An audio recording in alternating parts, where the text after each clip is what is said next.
Stop this shoulder press now. It's useless. All right, guys and girls, step one. I'm on my brand new Makolo 1.0 Anubis super smooth cable system. And what I thought I would do today is show you an exercise that I absolutely cannot stand.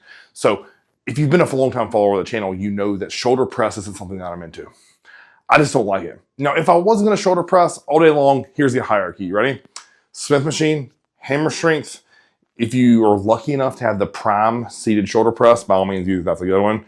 And then lastly, it's gonna be a dumbbell shoulder press. Now, obviously the downside of the dumbbell shoulder press is kicking them up. So once you get to my size or strength level, getting anything over 100 over my head on an upright bench is just annoying. Like, I've done 120s before, and it's so much effort to get up into this position that to me, it's not worth it, or risking of injury, tearing your shoulder off the freaking bone. So what I wanna do here is one of the goats of bodybuilding training, I see teaching this, and it is the close grip cable shoulder press. And let me show you some reps and I'll tell you why I can't stand it. So I've seen these done seated, I've seen them done standing, kneeling. Today I'm gonna show you the standing. So all you do, grab here, tight through the abs, tight through the low back, and then we're gonna drive straight up here, just like this.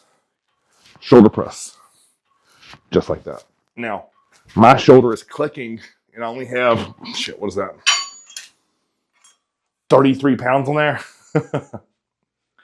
Again, it's so narrow and binding, right? If I had a substantial amount of weight on there, just getting it into place would be very cumbersome. Now, obviously, if you use this as a finisher, part of a giant set, it may feel incredible. Or let's say I completely trash my front delts, then come and do this.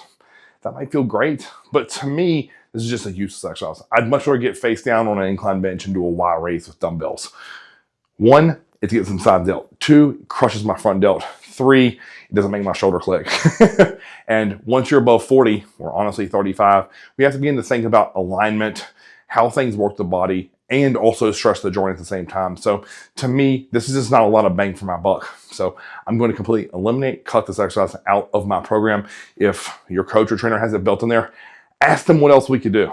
And I really want you to think, like, if I'm going to do a shoulder press, would I rather get on the hammer strength and load 3 or 4 plates aside, or on the Smith machine and load 2 plates or 3 plates and press that? Is that going to give me more benefit than, I think probably the most I'd ever even want to remotely try here is 100 pounds. So if I'm thinking about maximum muscle growth, to me, this is very low tier. This is something that, again, isn't going to give me the muscle growth that I personally am after. Or if I'm a young guy out there, definitely stay away from this. Learn to get good at dumbbell pressing, learn to get good and strong at the Smith machine shoulder press, and I promise you'll see far much more growth. Now, notice I didn't say barbell shoulder press. To me, like, unracking that, getting into place just feels very uncomfortable. So to me, again, I'd much rather be in a Smith machine where I can unrack it from my nose. So we're here, unrack, and now I'm pressing. Or I can unrack it all the way to the top, or here, and then I'm just into pressing. So to me, much safer, better option. And for me, with the way I structure my chest and shoulder workouts, where I'm gonna train chest first, then shoulders, where my stabilizer is already a little bit fatigued, that will be the best and honestly go-to option. Smith machine, hammer strength, or prime pressing. So again, if you're doing this close grip press, trash it, do another alternative that I just listed, and get to growing today. If you like this video, guys, like, share, subscribe. Until next time, Chris on the TV.